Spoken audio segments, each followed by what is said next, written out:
The Target 12 investigators are learning more about the latest issues surrounding the state's troubled UHIP benefit system. Deloitte, the vendor behind the system, is giving Rhode Island a $60 million credit. The company also admitting they've discovered thousands of applications for benefits that haven't been processed. Target 12 consumer reporter Susan Campbell has more on these developments live in studio. Susan.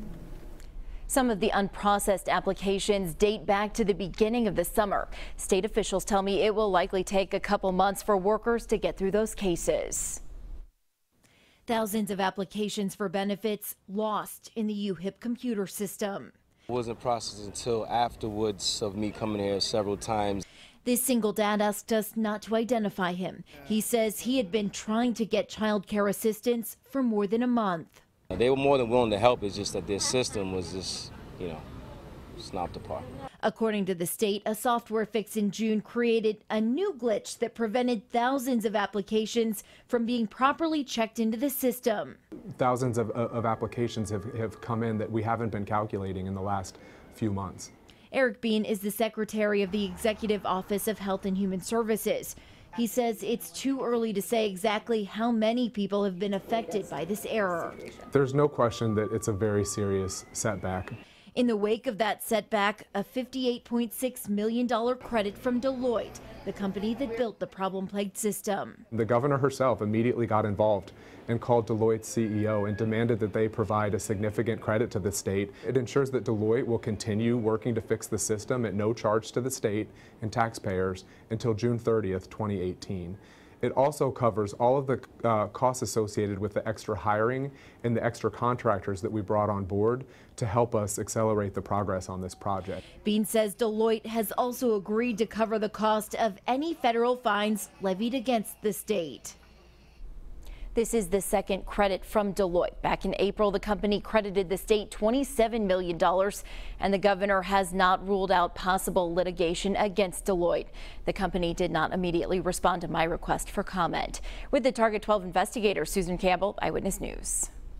Target 12 has been covering all the issues with UHIP every step of the way. To track all the UHIP developments, go to WPRI.com and look for the featured link under news. Now, coming up new at 6, we'll have more on the potential fines the state could face. At 6, the Target 12 investigators uncovering new details on the latest problem with Rhode Island's troubled online benefit system, UHIP. The system's developer has agreed to credit the state nearly $60 million over an issue that left thousands of benefit applications unprocessed. Target 12 consumer investigator Susan Campbell has been tracking the problems with UHIP from the very beginning. Susan, do we know how many people have been affected by this? Yeah, it's still unclear exactly how many people were affected by this error. State officials tell me it will take some time to sort through the newly discovered applications and weed out duplicates. Thousands of unprocessed applications, some dating back to June, were just discovered in the UHIP system. We expect it'll probably take a couple months to get through it. There's no question that this is frustrating, and while we know that we have made significant progress, news like this it's unwelcome. It feels like 2 steps forward, 1 step back. Now Deloitte, the company that built the system, has pledged a $58.6 million credit to the state. That's in addition to a $27 million credit last April. The company has also agreed to cover any federal fines the state may face because of system errors and issues with benefits.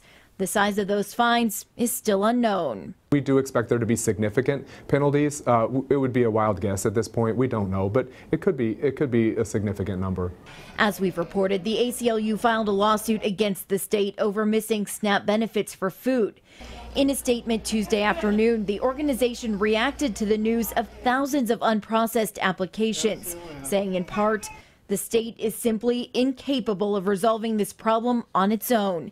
Plaintiffs are hopeful that the court's oversight will compel the state to finally take full responsibility to correct the ongoing UHIP dysfunction. All right, Susan, so we know it's in the thousands. What should people do if they're still waiting for their benefits right now? So people can certainly go to a DHS field office or call a DHS office to check on the status of their application, but there's no need to resubmit an application. All of those applications that were lost in the system have been located. It's just going to take a little time to work through it. All right, Susan, thank you so much. And count on the Target 12 investigators to stay on top of every new development in the UHIP saga, both on air and online at WPRI.com.